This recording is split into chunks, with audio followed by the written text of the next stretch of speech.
Hello and welcome back to another video. Today here again on Forza Horizon 5 to test out another week's brand new car pass car, in this case the 2003 Ford F-150 SVT Lightning.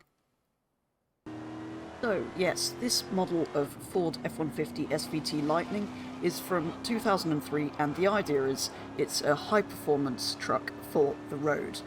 So many trucks today, things like the Raptor, are kind of more focused on off-road high performance, but for whatever reason in those days, and well in the 90s and early 2000s, Ford and other companies that make trucks were kind of making these supposedly high performance trucks for the road, which is a bit of an odd thing to do. This, for example, is rear-wheel drive, whereas most trucks are all-wheel drive to be able to sort of deal with anything and well, go anywhere. But this very much rear-wheel drive and designed to stay on the road, so it's actually not that useful as a truck. It has the same 5.4-litre supercharged V8 that's found in the Ford GT of the time, which produces only 380 horsepower in this and 610 newton-meters of torque, which is substantially less than in the GT, and it weighs a massive 2,118 kilos, which means stock it's sitting at C-Class 585, sorry, 8 would be far faster than that, and it is in fact a second generation Lightning. There was a sort of boxy shaped one in the 90s, I think, before this, so that was obviously popular enough for them to make another one. I think the F-150 as a whole has been for a while the best selling vehicle in the world, rather surprisingly. Anyway, that's the first two generations of Lightning, and for some reason, recently they've kind of announced they want to bring back the Lightning name for an electric truck, which I suppose kind of makes sense, Lightning, electric, but it's kind of almost as stupid and annoying as bringing the Mustang name back, for example, for an electric SUV. Can you imagine if they ever did that? So yeah, it's kind of a bit like that, taking a name from an old performance vehicle and using it for a modern electric, not so high performance vehicle.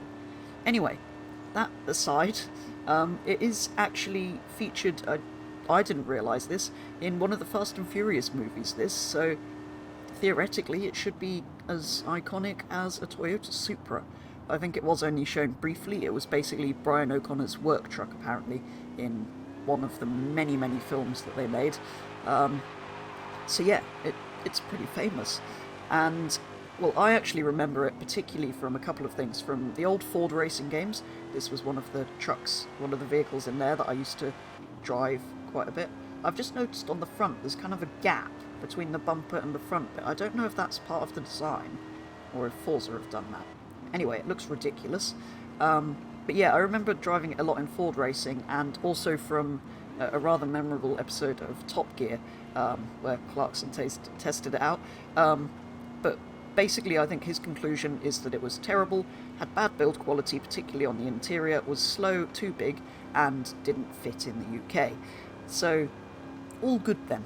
But yeah, here on Forza it does feel slow, handles, well, like a truck, which is rather unsurprising, has so little grip that even at these low speeds I was doing, it did kick the back out on some of those roads you saw at the beginning there, which is kind of to be expected from a truck. However, this is supposed to be a high-performance truck. It's even got side exit exhausts. So, yeah, not all that great. And, yeah, you can, even on Forza, tell that the interior is made of a cheap grey plastic, which is rather horrible, really. I do hate to say it, but from the exterior, I do actually rather like this truck. Don't think it looks too bad. I kind of like the sporty styling. And, well, having said that it's slow, here on the motorway, on the downhill section, it did manage to eventually, it took all the way to get to the downhill section to reach it, but get over 150 miles per hour, which isn't all that bad going for a massive truck. So, as with all new cars added to Forza Horizon 5, I took the SVT Lightning for 5 laps around the festival to see what the best time it could set was. Obviously, a track being, well, if it's supposed to be a sports truck, the natural home for the SVT Lightning. I do love how much supercharger you can hear from the bonnet cam here. But yeah, surprisingly, it didn't handle as badly as I thought it would here. based on how it felt on the road. Maybe I just kind of got more used to it, so I was anticipating braking earlier for corners and being a bit more gentle with it through the turns.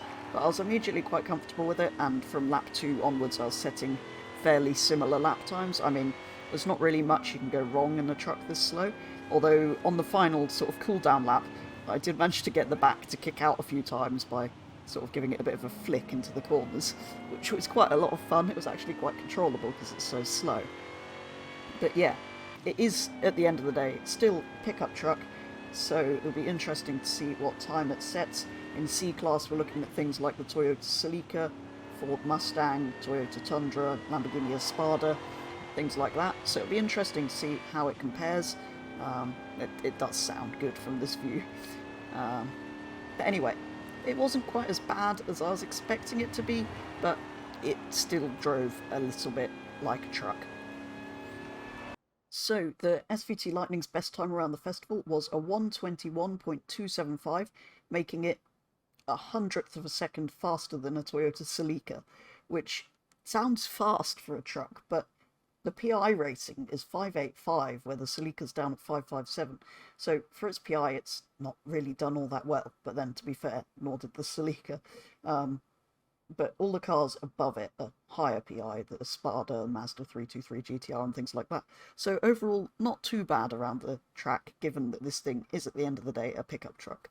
In the upgrade shop, I found that it has many V8 engine swaps. Well, most of them V8s, there's a couple of 6-cylinders and things like that, including the diesel, the 6.2, 7.2, there's a few of them anyway.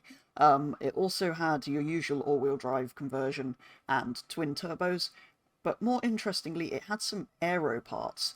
So the sort of bed cover and spoiler at the back, the bonnet sort of lump and vents at the front, and the one that's probably harder to spot, the mud flaps, which is a rather interesting combination of bits that are available for it.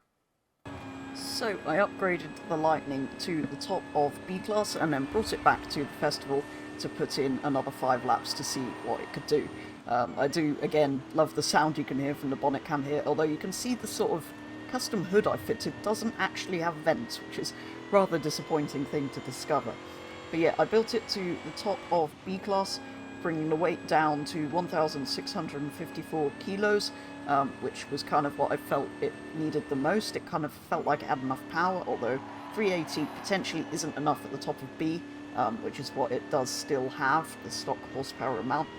I did, however, fit all the visual bits that I showed you a minute ago, the bonnet, the truck bed cover, and the mud flaps, just because I kind of like them. I did also put front aero on, weight reduction, sport tyres, brakes and suspension, and a couple of other parts in the hope it will handle better. I did upgrade the gearbox to sport, but stupidly I forgot that doesn't actually change how many gears you have, so it does still only have 4, because for whatever reason it's a 4-speed auto from standard.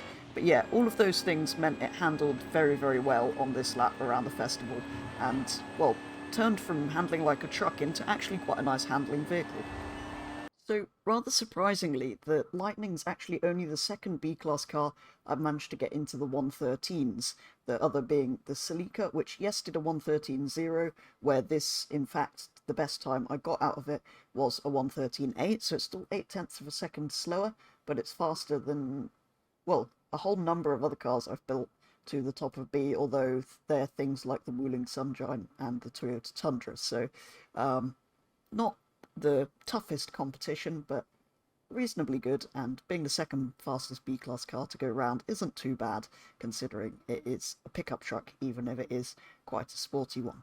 But yeah, so I'm quite pleased with it, and I do think these are quite cool, however terrible they are, and however badly built they are, and however slow they are. I do think they're kind of cool. I have good memories of driving it in Ford racing and things like that, so I'm pleased that it did reasonably well in the end. Not quite sure that gap on the front bumper is supposed to be there. I have a feeling that's a bit of a glitch.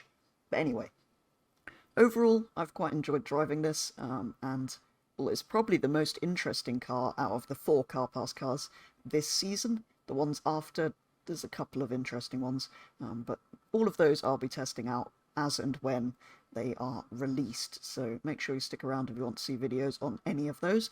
But for now, for a first look at the Ford SVT Lightning, that is going to be all. So thank you very much for watching, and I will be back with the next video very soon.